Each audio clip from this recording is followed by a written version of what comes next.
DC and Warner Brothers have Wonder Woman, the most popular and recognized female superhero on the planet. They can give her a movie anytime they want. If they don't, Marvel is going to beat them to the punch. Again. But they prefer to pencil her into a smaller supporting role in a film from the director of Sucker Punch. If they're not ready to give her a movie of her own right now, who's to say they won't continue making excuses after she shows up in Justice League? After all, everyone loved Hulk in the Avengers, and he's still not getting another movie. If they're worried a female-led action movie might not perform well, they're way overthinking things. If they're concerned about the track record of past female superhero movies, they're getting hung up on a small handful of terrible movies that deserve to fail. If they're worried that general moviegoers aren't familiar with the character's origins, hey, an origin movie cures that completely. Whatever the reason, that reluctance is a significant problem if they want to make Justice League, because Wonder Woman is the key to Justice League. Really. There are 3 superheroes that have to be in Justice League no matter what, and 2 of them have already appeared on film multiple times. In the comics, those 2 get to team up more than any other pair of A-listers. Wonder Woman is, as far as I can tell, always part of a bigger universe of superheroes, while Batman and Superman frequently get to tough it out on their own for a good long while, especially in the movies. So the way I see it, a Wonder Woman movie is a perfect way for DC and Warner Brothers to silence all the critics who are always saying that they don't believe in their product and declare to the world that they're committed to this whole Justice League venture. For realsies this time. There are certainly legitimate concerns, as with any movie, which I will attempt to address here. The biggest concern, I think, is the fear of another Green Lantern disaster. GL was supposed to be Warner Brothers' chance to show that they could do more than just Batman and Superman and more Batman.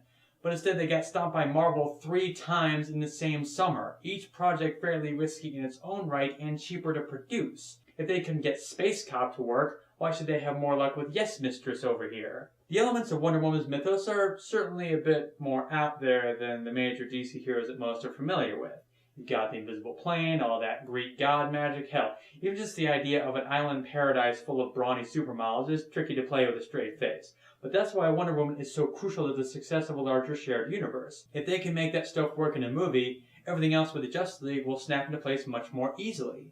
And to be honest, every one of those weird elements has seen great success somewhere recently. Strong women wielding weapons, an uncharted magic island, Greek mythology, gods and legends crossing into our world.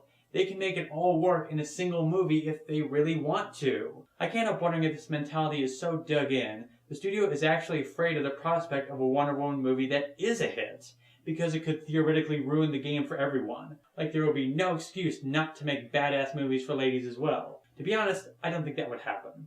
If they put out a Wonder Woman movie, hell, even a kick-ass Wonder Woman trilogy that made some serious bank, execs would still dismiss it with, well, of course that was successful. It's Wonder Woman. Everybody knows about Wonder Woman. And it will be more or less back to business as usual, except for the part where DC will have a cinematic universe that's working. They don't have to follow Marvel's playbook exactly, but they should certainly take a few pages from it. Like I said before, they can think of Wonder Woman as their answer to Thor. Throwing around magic and hanging out with gods and monsters, that's what she brings to the team. Same as Thor. Now, I don't know everything that happened behind the scenes of Green Lantern, but the final product reeked of disinterest. There was a sense that the talent in front of and behind the camera was chosen with very little attention, and despite the buckets of money getting thrown around, everyone had fallen asleep at the wheel. The screenplay sounded like it was script acted in a cliche oblivion, so probably a lot of micromanaging going on. Since the studio was so hesitant with a Wonder Woman movie to begin with, I think the best course of action is for the studio to select the behind-the-scenes talent that are passionate about the source material, keep the mandates relatively simple and straightforward, and then just kick back and let them make something awesome. And in the next part, I will discuss exactly the talent that I think will be most suited to the production.